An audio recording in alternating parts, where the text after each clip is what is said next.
Hepinize merhabalar arkadaşlar. Emre'nin Dünyası kanalına hoş geldiniz. Bugün sizlere diyetlerine zorluk çekenler için şahane bir tarifim var. Eğer ki diyet dönemindeyseniz ve bir türlü vermiş olduğunuz kiloların artık daha altına inemiyorsanız, duraksama dönemindeyseniz işte bu tarif tam size göre. Bu tarifin sadece arkadaşlar zayıflama gibi bir etkisi yok. Eğer ki son zamanlarda üst solunum yolları rahatsızlıkları çekiyorsanız, tıkanıklık, nefes darlığı gibi problemleriniz varsa, özellikle de astım rahatsızlığı olanlar da bu tarifi güvenli bir şekilde kullanabilirler. Sizleri anında rahatlatacak, daha rahat bir şekilde nefes almanızı sağlayacak, bağışıklık sisteminizi güçlendirirken ayrıca sizlere kan değerlerinizi düzenleyecek, özellikle anemiye bağlı kabızlık problemi olanlar için gerçekten çok güzel bir kan yapıcı olacak şahane bir tarif vereceğim. Bu tarifimi düzenli bir şekilde birazdan detaylarını paylaşacağım. Talimatlarda kullanırsanız gerçekten çok fazla faydasını görürsünüz arkadaşlar. Şimdi hemen tarifimizin yapılışına geçelim. Bu tarifimizde öyle bir temel bileşenimiz var ki gerçekten atalarımızdan bizlere miras kalma şifa kaynağı. Ben burada görmüş olduğunuz gibi pekmezden yararlanıyorum. Şimdi burada pekmezin türüyle ilgili şunları söylemek isterim.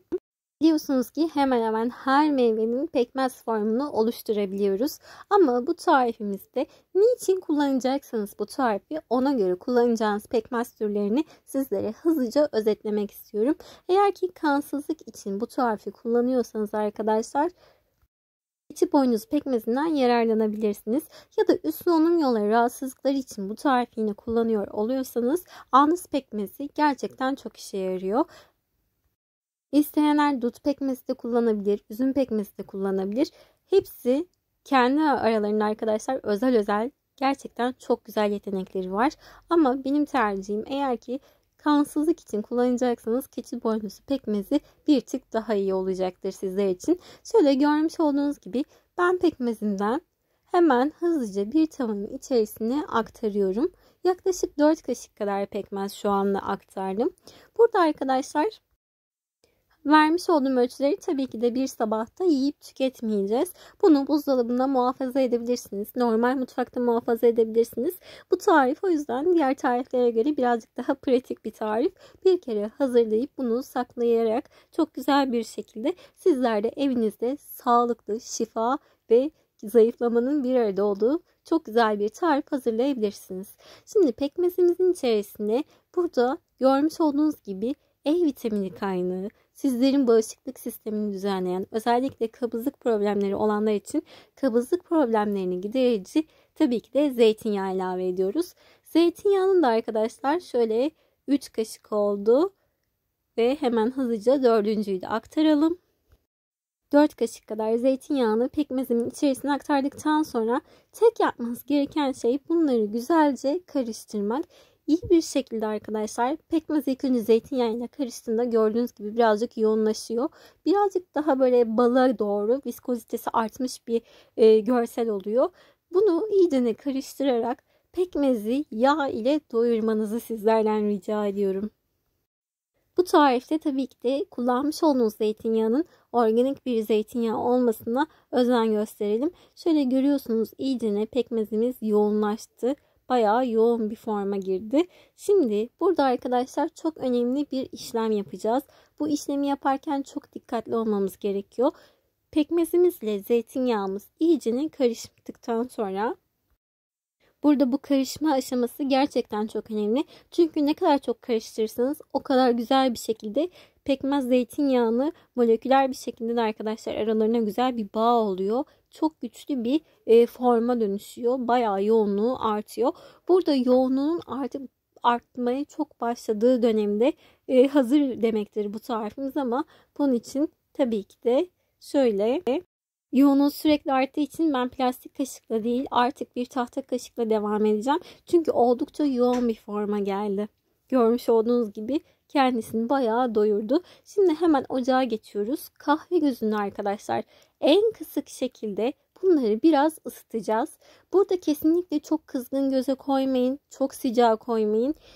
Kahve gözünde en kısıkta ve mum ışığı ateşinde, gerçekten burada ısı miktarı çok önemli. Aman arkadaşlar harlı bir şekilde bu işlemi yapmayalım.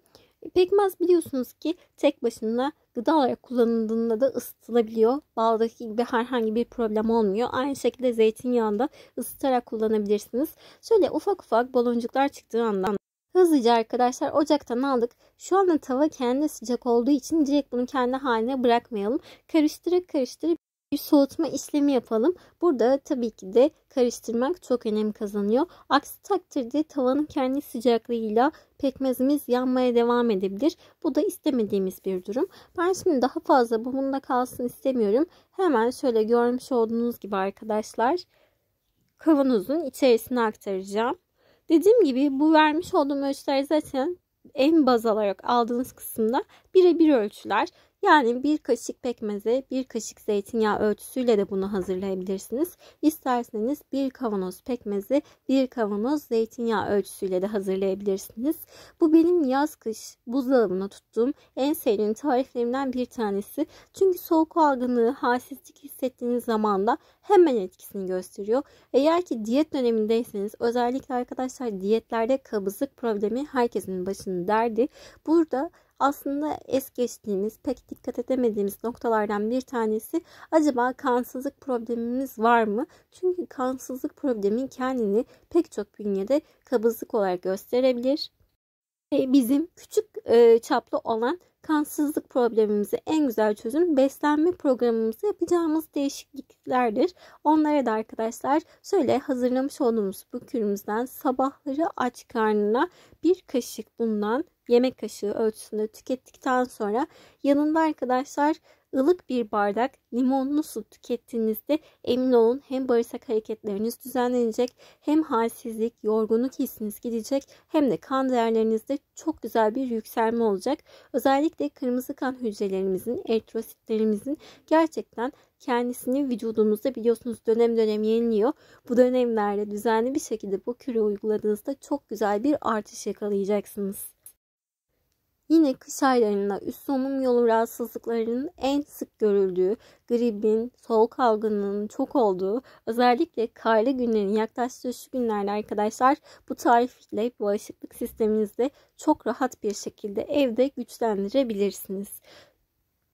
Ben bugün sizler için benim çok sık uyguladığım ve çok hoşuma giden, çok faydasını gördüğüm bu tarifimi paylaşmak istedim. Umuyorum arkadaşlar bu tarifimi sizler de beğenir, sevdiklerinizle paylaşırken mutfaklarınızda bu tarife bir yer verirsiniz. Çünkü gerçekten faydaları sayılamayacak kadar çok. Günde bir yemek kaşığı sabah aç karnına ılık suyla birlikte tüketmeniz yeterli olacaktır. Ve tabii ki de suyumuzun içerisine limon ilave etmeyi unutmayalım. Bu arada aşağıya Instagram adresini bırakıyorum. Oradan bana ulaşmayı ihmal etmeyin. Kanalıma henüz abone değilseniz abone olarak bana destek olabilirsiniz. Hepinize iyi günler dilerim.